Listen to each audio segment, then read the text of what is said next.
Dartmouth College in Psychological and Brain Science. That's right. And she's external faculty at Santa Fe Institute, with whom we've had different connections.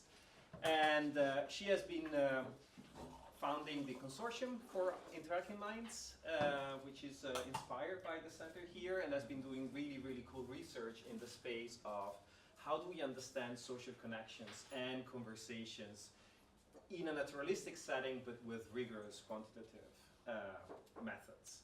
And I'm really excited to hear what she will be talking about today, and thank you so much for visiting us. Oh, thank you for having us. This is extremely exciting for me personally because this is like coming to the mothership. That's why that weird slide is there. Like, this is why we're here. Essentially, let me see if I can. My slides won't advance now. No, I think it's yeah. If I click on them, that works. This trip is actually a thank you to these people that are sitting here from my lab that have been working really, really hard on a hyperscanning project for the better part of 8 years now. And that you'll see at the end that we're just now getting sort of, it's starting to bear fruit in terms of analysis. But we thought, what better sort of reward than to come to the place that inspired what we're trying to do at Dartmouth, to bring together different kinds of methods and sort of this radical interdisciplinarity that the IMC brings to studying social interaction and has done for, when did the IMC get started? Like over a decade ago. 2009? Wow, okay, Like okay, yes. yeah. I feel like you guys were just the very first, and you took the name from the Frith paper, is that correct? Yeah. I think you were the very first people to really see the importance of studying interacting minds in this cohesive, coherent way. And it's what we're trying to do, I guess, a kind of a satellite consortium at Dartmouth. This is where Dartmouth is, and that's what we did yesterday. This is what our Hanover, like you can think of maybe Hanover in Germany, but this is our little tiny Hanover, and it looks like this. And we're creating this consortium. These are 5 labs. We just hired a 6th person.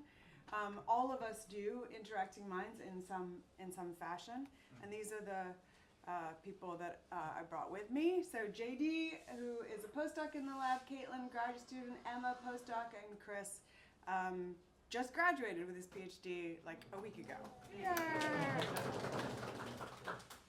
Okay. So the thing that I think that the IMC first understood better than anyone else is that conceiving of the brain in the singular is not enough to understand the human mind, that a deep understanding cannot be achieved by making a kind of parts list, like this part does, X part does Y, this part does that, because something different happens when we put our brains together, and this is just totally Dane pandering, but if we think of brains as Lego blocks, right, the whole point is to put them together, because it's not just that you're adding bits up, it's that you're creating something emergent, something different when you put these together. This is it's a very famous paper by the theoretical physicist and Nobel laureate Phil Anderson, that more is different, that there is something emergent that happens when you put these parts together, right? And social interaction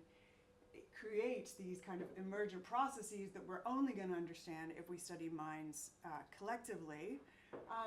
And it's not just something that is fun to do, right, talking to each other, but it is something that instantiates who we are from birth and who we become, and without social interaction things go off the rails very, very quickly. So there's a million papers, as you all know, about how bad it is to have a lack of social interaction.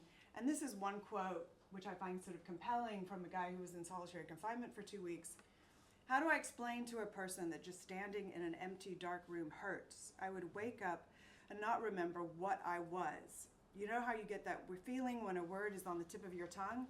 Well, that happened to me, only it was like, what am I?" he got so off, so strange in his head that he didn't even know if he was like an animal or an energy, or like it just got very, very strange. We need to be in social environments. We need to interact with people. And this is a social network, which is really like a crucible of social interaction. This one happens to be a cohort of a business school at Dartmouth called Tuck. And there are two sort of pressures that create social networks. One is this idea of homophily, the tendency of nodes to connect to others of a similar type.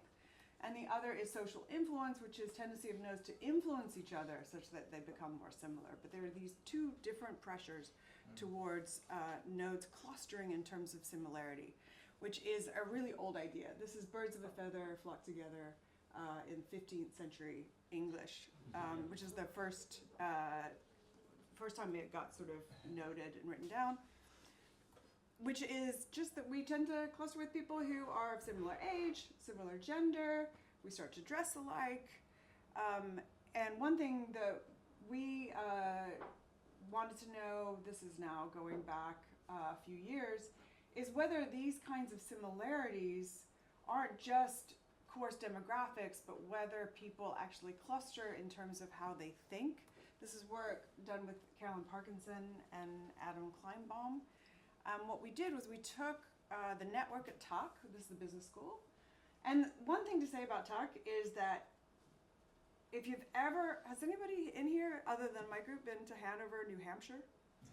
Right, okay. It's very isolated. It's in the middle of nowhere, and the town size is something on the order of a few thousand. And even more isolated within this area is the business school, because they live and study and work in these interconnected buildings. They all sort of move around together in these buildings. They never have to even go outside, right? They eat, they sleep there, they take classes together. And so what we can do with this group of people, it's like having a group of people that are shipwrecked on a desert island. Like the social network is the social network, right? You're not in New York where you have a lot of different kind of possibilities. This is your social network. And so we can ask all of the Tuck students the same question, which is this. Consider the people with whom you like to spend your free time. Since you arrived at Dartmouth, who are the classmates you've been with most often for informal social activities, such as going out to lunch, dinner, drinks? So basically saying, this is what it means to be a friend, okay? And then we give them a big roster of all the people at Tuck, all their fellow students, and we say, just check off who is a friend of yours. And because everybody does it, because it's part of their coursework and they have to, we get 100% participation, and we can we can graph out the entire social network. So who is connected to whom, which includes people who are one path length away, which is friends, people who are not directly friends, but they have a friend in common, and people who are friends of friends of friends. And what we did in this first study was we took people who were friends, people who are friends of friends, people who are friends of friends of friends, and we put them in a scanner, fMRI, and we showed people movie clips. And I'm going to give you a sense of the kinds of breadth of things we showed people. Hopefully this will work. Okay. My first spacewalk, I was on the dark side of the world, over the Indian Ocean. By having workers who only had to do one thing, they could pay them a low wage, and it was very easy to find someone to replace them. The water squeezes out of the cloth, and then because of the surface tension of the water, it is insulting when a coach is making 5 to 10 to 15 times more than a college president. These babies are not strong enough to cling, and they fall to the ground repeatedly. It's at times like that you don't often think of funny things to say, but I did. And I turned to the rescue workers and I said, talk about a rough day at work. That was referring to the spending the time up there being pretty rough. Talk about a rough day at work. Right. There's also... All right. Turn down your speakers. Perfect. Good.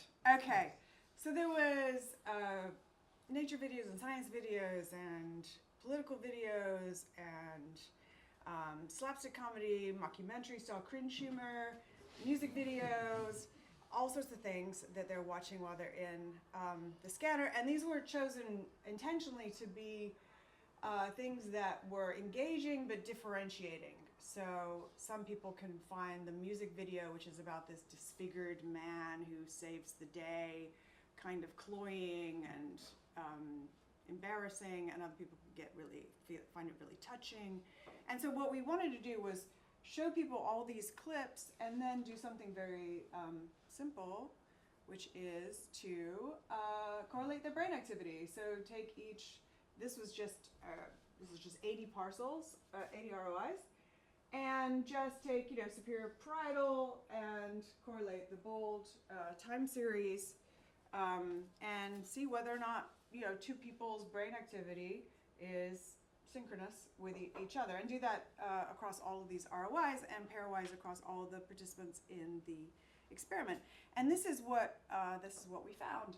So these are, you can't read these, but these are 80 ROIs.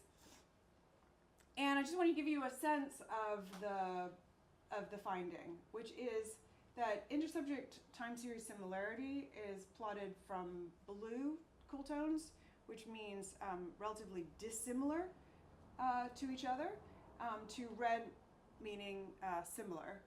And for people who are friends of friends of friends, so this is actually as far apart from each other that you can get in a network without not knowing who they are. So you know who these people are, but these are sort of at arm's length from you in terms of friendship. And they are relatively dissimilar to each other. And then people who are friends, so one step closer in the social network, they are more similar, and friends are remarkably similar to each other in terms of their neural responses to these clips. Now, this is cross-sectional. You should feel free to ask me any questions, by the way, as they come up. But this is cross-sectional data, right? So we can't tell whether they thought alike from the start. So they're, they come to the talk network with a certain sort of frame of mind, and they just find people who are just like them and hunker down with them. Or if through the being thrown together in this sort of immersive experience of being in a business school in the woods, whether that kind of makes people feel more similar. So what we did was we did a second study that is coming out in Nature Human Behavior soon, that before they meet each other, so this is a new cohort, as soon as they sort of get off the Dartmouth coach, arrive in Hanover, but before they've met each other as students, we get them into a scanner and we show them all those videos. Right, which is a weird thing to do, but then we have this sort of library of how people react to those clips before meeting each other, and then we just wait, right, for the social network to stabilize. We do the social network survey, and the question is, of course, whether or not you can take the brain responses to these clips when people were strangers and predict who are going to become friends. And what we found is that brain activity of strangers does predict later friendship. So the people who became friends of friends of friends, again, these are the people who will get to know each other, but say, you stay out there, were quite dissimilar as strangers. And then people who became friends of friends are more similar. And it's not all the brain regions, but the majority of brain regions are more similar for people who became friends. This result is not quite as strong as the original result, which is good, right? Because that means there's a role for shared experience. So we befriend people who think like us, which is neural homophily. Yeah? Could I just ask, how long was it between... It's a great question. How long did it take for relationships to stabilize? Yes. How did you measure whether they were stabilized? That's a great question. So one nuance of this is we did this the survey actually twice. Once about, Chris would know more than me, but like a month, something like that, after they got to Dartmouth. And then we did it again like several months later, 6 or 7 months later. And what we found is that this is just kind of random at a month. Like people are basically making friends of convenience, not based on like deep similarities. But by 6 to 7 months, by that survey, you see this effect, right? So they've actually found the people who are not just on the same floor in their dormitory, but actually they resonate with. Okay, so we befriend people who think like us, which is neural homophily. The question is, right, and I mentioned that this effect is a little bit weaker than the cross-sectional data, which suggests that we also adapt to each other, which is the social influence piece. And so I just want to show you quickly a study that came out last year. Can I have a quick question? Yeah. So did you also replicate the previous finding on the new cohort? Yes. Okay. Yeah. So then you also see that it's a stronger. Oh, sorry. We didn't have, and I can't remember if this was it wasn't a COVID story, but we did, yeah, it was a COVID story? It was a COVID story. Yeah. That's why. We didn't have enough, we couldn't, so the plan was, right, to get their brain activity when they were strangers, and then do the social network, and then also get them back in the scanner, right, and see the cross-sectional piece. And we couldn't get enough people back in the scanner because everything shut down. Yeah. Okay. Right. Yeah. So, yes, I would like to say that we had that data, but we actually don't. Yes? Just one brief question. So the correlation that you calculated, was that for the whole kind of clip of different clips, or did you look into kind of specific? Yeah, well, the reason why we had that variety of clips was because we wanted to see what's the magical thing that says these people are going to become friends, right? And my money was on comedy, but it was every single thing that we looked at. We had the same effect. Some group might react more strongly to one kind of section of clip, whereas another group might react more strongly to another section, so you might be able to see that correlations are Yeah, we higher don't have for enough specific power, correlations. but that we just looked at sort of a group level effect.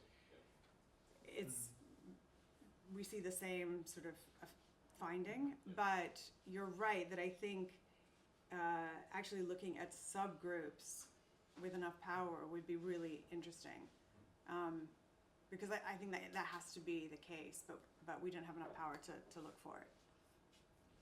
Great. This is a study just came out last year, where we get people in scanner and we show them now clips that are different from before. They are ambiguous clips from like the middles of movies. The sound is off and you can't really tell what's going on. So people are watching these 5-minute long clips from 5 different movies. They haven't seen those movies before. The sound again is off. So I want to give you a sense, this is just 30 seconds of one of these clips. You get a sense of what you would be watching if you were in a scanner.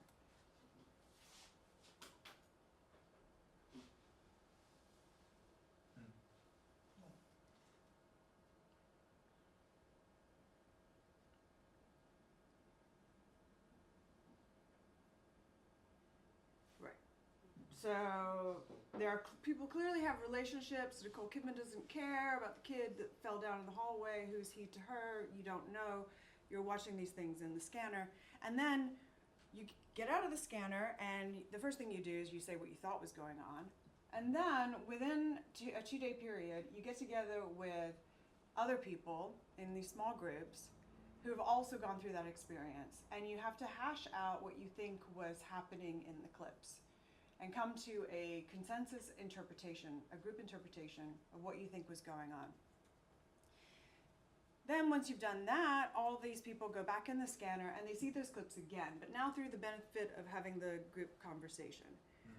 And they also see new movie clips from the same movie, same characters, but they've never seen them before and they've never discussed them.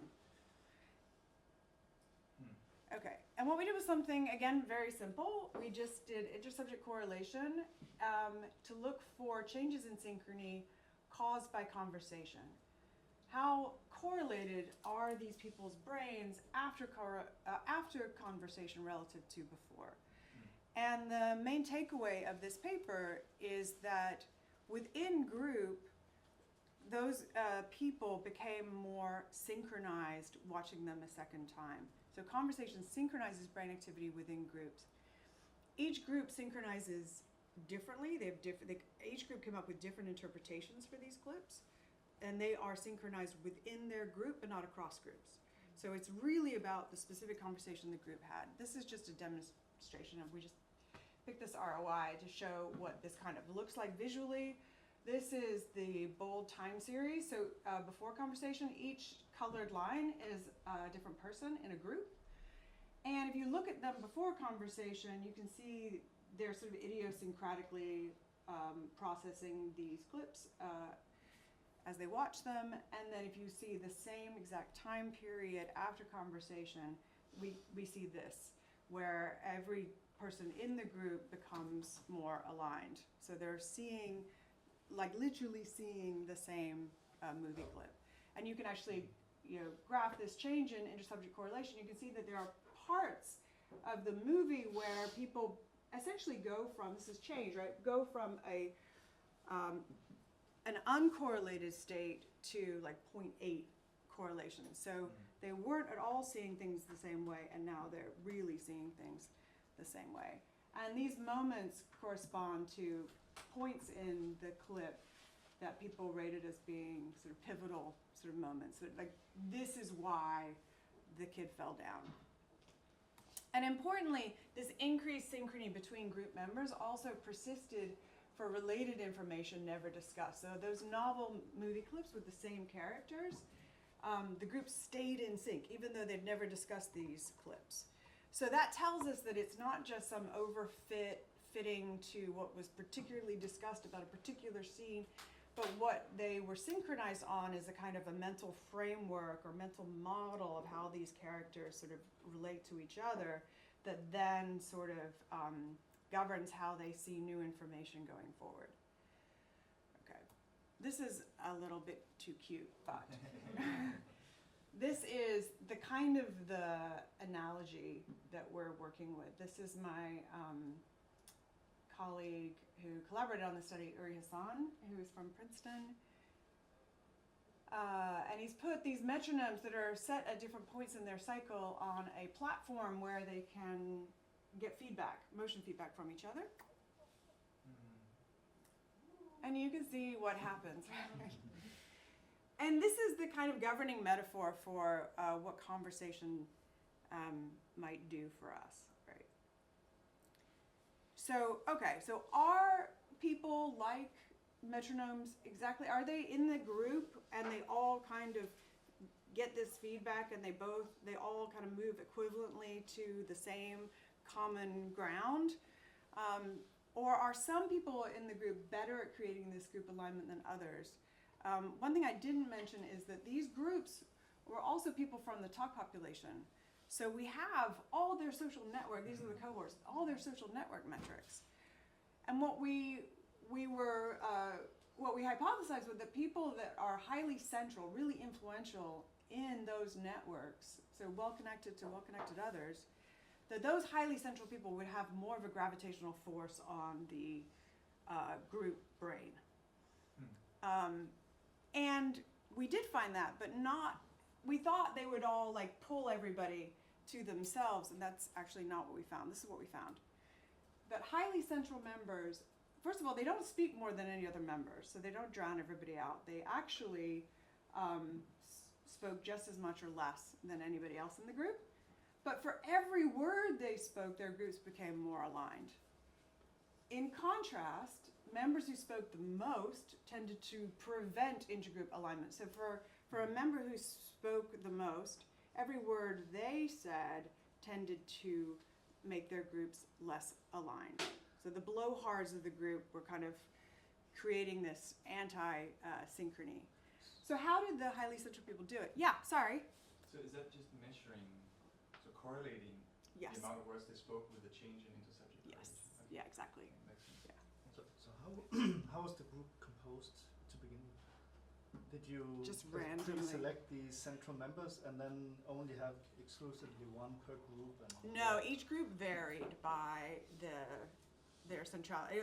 Each group obviously had one person that was more central than the others, Yeah. but sometimes that person sort of stood out as being much more central than the others. Other times there was more variability. There wasn't any decisions in terms of how to engineer the compose groups. the groups, yeah. No, this was such a difficult study to do that we just sort of took whoever came when they could schedule. But that would have been a better way to do it for sure. The way they seemed to create this synchrony was they directed attention to others, and that actually created equal turn taking. And they also, and this is in contrast to what we predicted, they were more likely to move their own initial starting position in terms of brain activity to the group than pull people to them.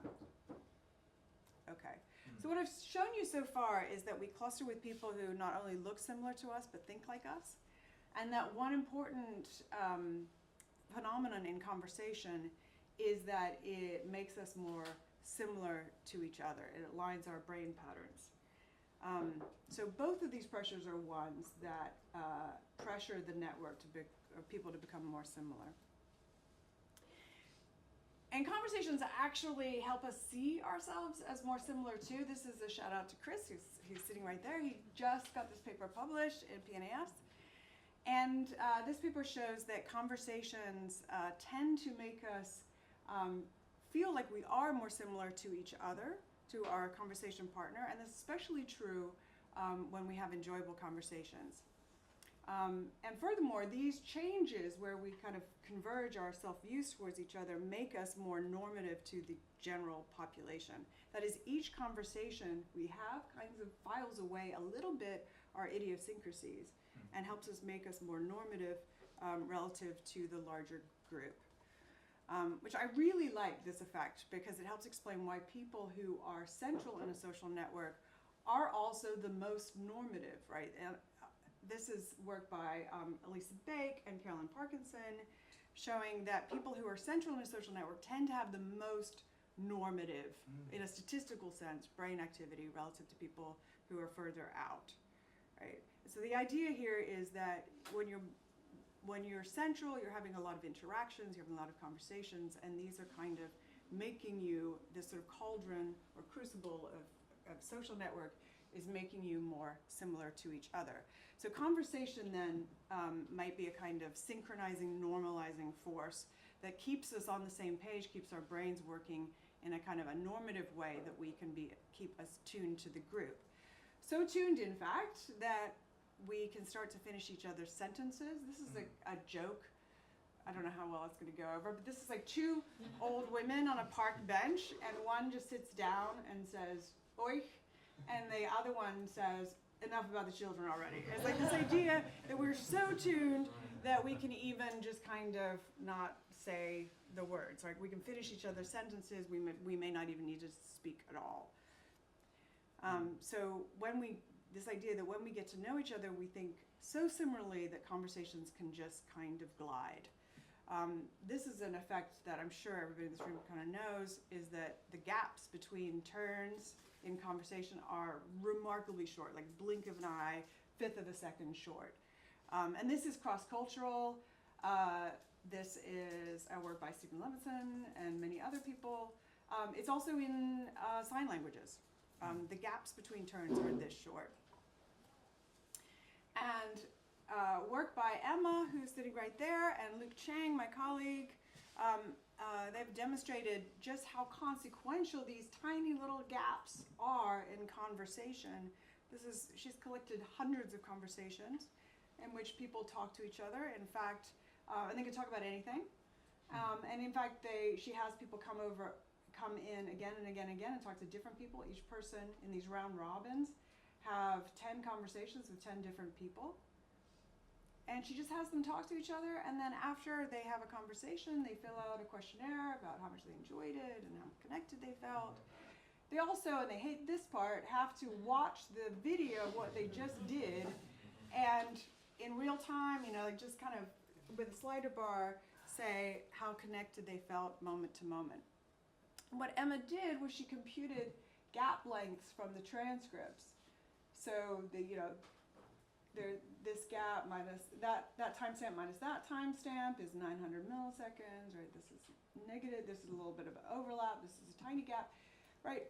That 200 milliseconds that I mentioned is an average, of course, right? There's a distribution around that, and we see that in our study as well. The mean is 200, but there's some wiggle room. And so we thought, well, what if it matters how close you are to each other, that 200 milliseconds is the average, but maybe if 200 milliseconds means you can pass the baton efficiently in conversation, is it even better if you don't even need that much time, right? If people really get each other, can they just come in right away, and can you even shrink that gap? And what Emma found is that conversations with shorter gaps indeed made people feel more connected. That is, this is a signal of how well we're sort of getting each other, that I know exactly where you're going and when you're going to get there, that I can just meet you when you stop, right? So she found that this is conversation to conversation, conversations with shorter gaps, people felt more connected. It's true for men and women, it's true for friends as well as strangers. But she also found that some people are better at shrinking the gaps than others. These are subjects by subjects, and this response time, slow response time, so that's 600 milliseconds, still only half a second, right? And then this, the red is a slight overlap, just 100 milliseconds overlap. And what you can see is subject number 24 tends to have kind of long response times, and subject, 30 has short response times. And if you look at how much their partners feel connected to them, the people who have the shortest response times tend to evoke warmth in their partner. Their partner feels more connected because they have these short response times. This is another way to look at it.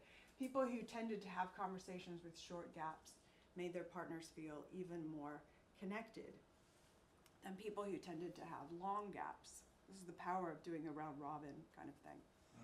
Our gaps, yeah, go ahead. Can you go back a couple of slides to the heat Sure. map?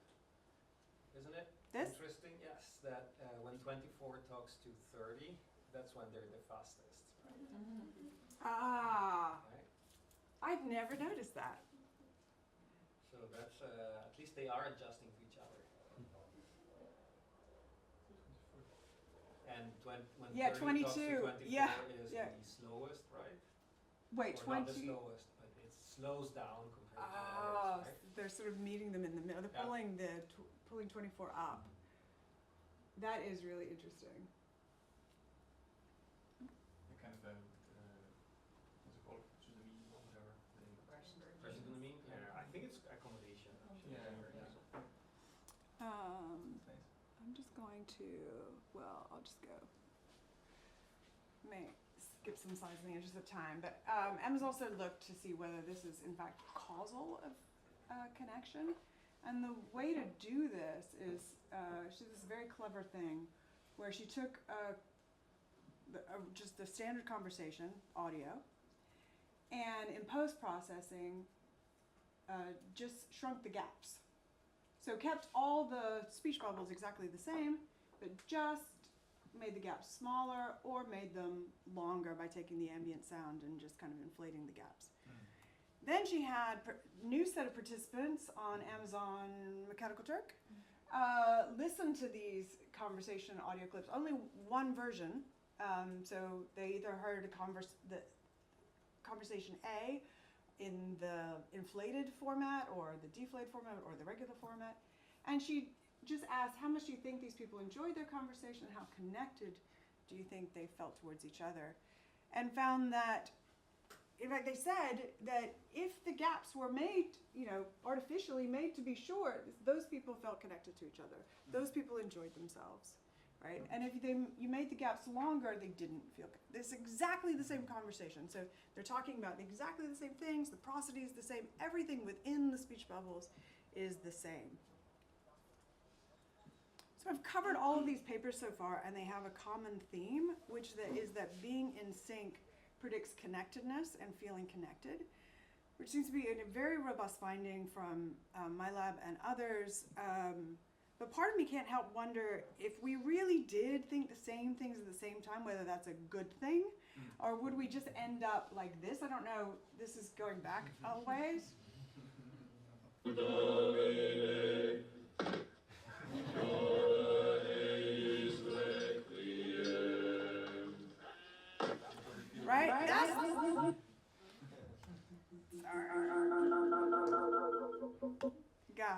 figured that out by the end. Right, that's a worry that we're like in lockstep with each other. Are we just converging on this humming, monotonous, mindless thrum? So in my last few minutes, I want to mention a study that is ongoing, where we look at the power of conversation to really create something new. So this is the idea that conversation may not be just about thinking the same things at the same time, shared experience, shared thought. It is those things, but that conversation also helps us get to innovative new places that we then share.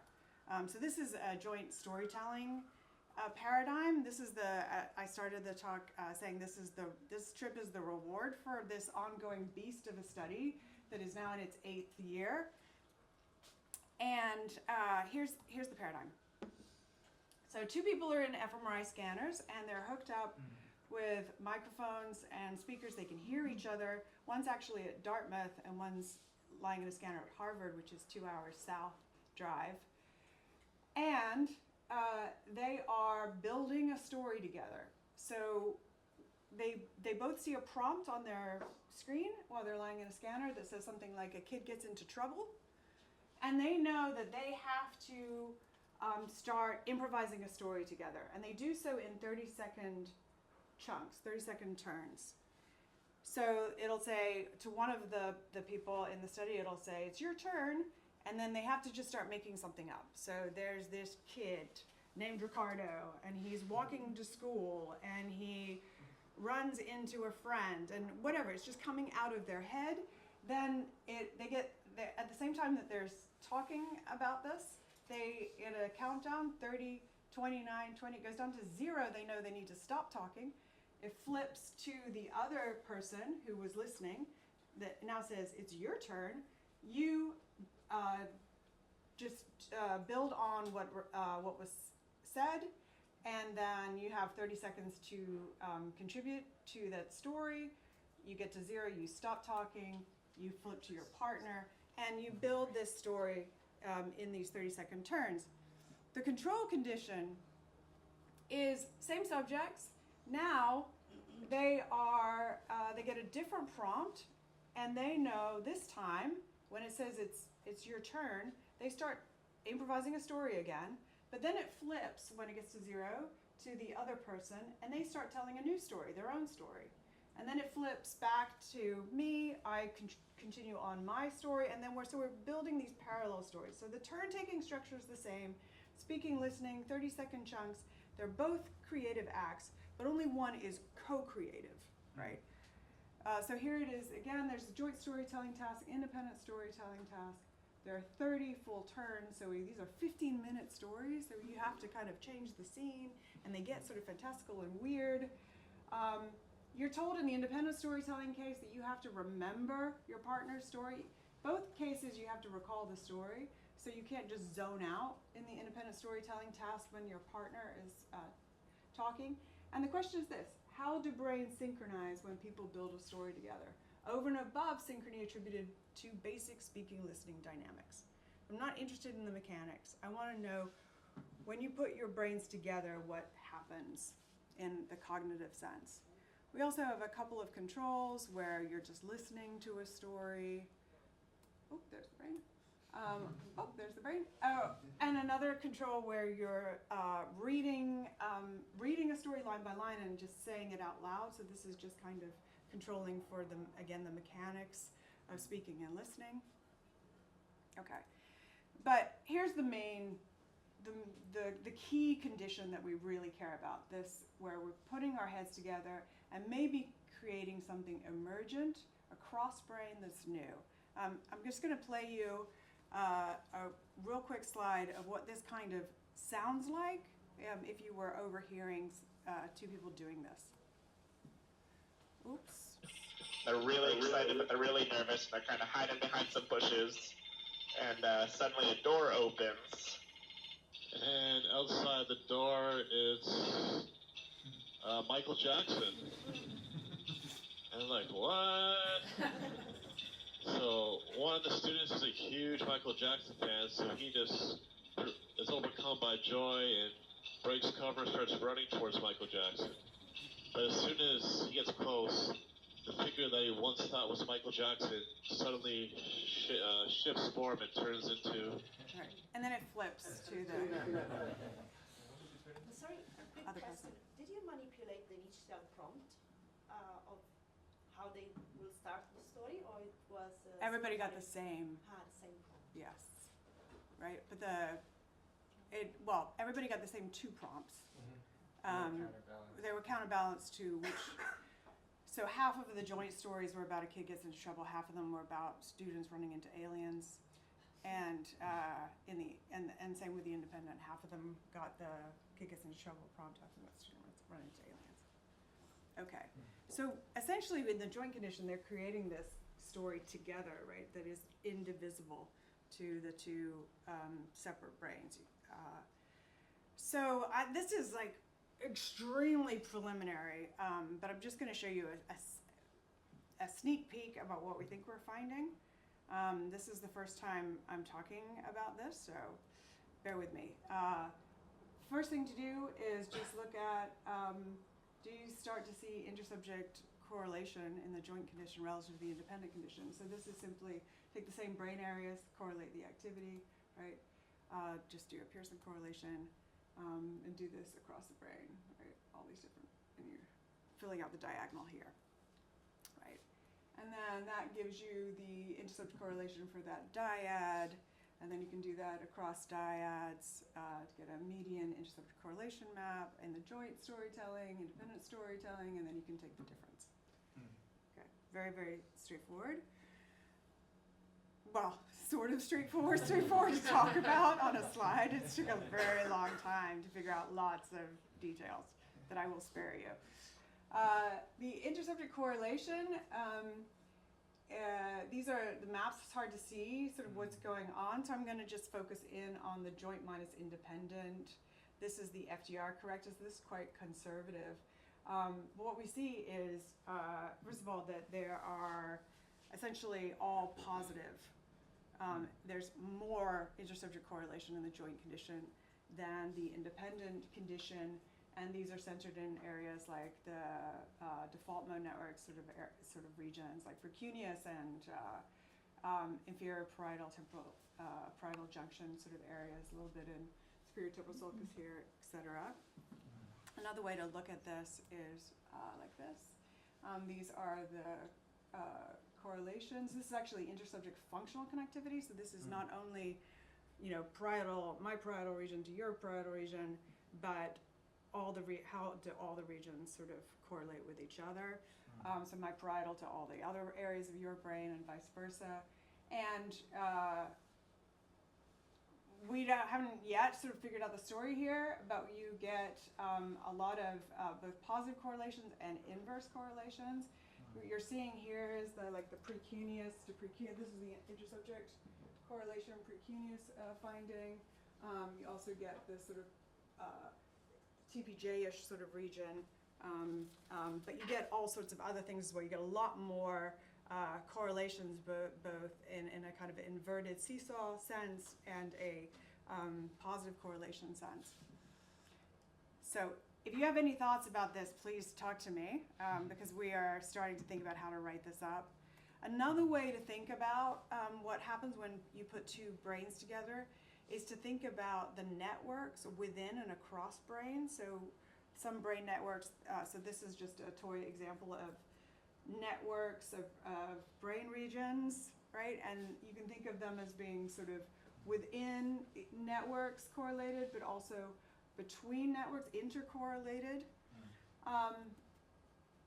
This would be high modularity, that's the connections remain within these sort of tight communities, and low modularity where you get many connections between communities. Another way to think about this is that this would create a longer average path between pairs of regions because they're not interconnected, whereas you get high global efficiency, a shorter average path length if these networks are interconnected. So how do you figure out what these networks are? People have done this work for us in the literature. Lots of different, Emily Finn, Thomas Yao, lots of people have figured out that there are these certain networks that where regions kind of hang together in a correlated sense. So you can take these. You can also do community detection, which is more of an unsupervised way of looking for clustered networks. Whichever way you do it, this is what you find. I'm going to show you within brain, but we also get it across brain. You get massively more between network connectivity in the joint condition relative to the independent condition. These are actually, we figured out this is probably the best way to do this, so that we see it sort of however we do it, where you've got the joint, you've concatenated all the joint listening. When people are listening in the joint condition, when people are listening in the independent condition, then that's the listening control. And what you see is when people are just listening to a story, this is your typical fMRI study, right? Where you're just in there alone listening to a story. You get high modularity. These networks are not talking to each other.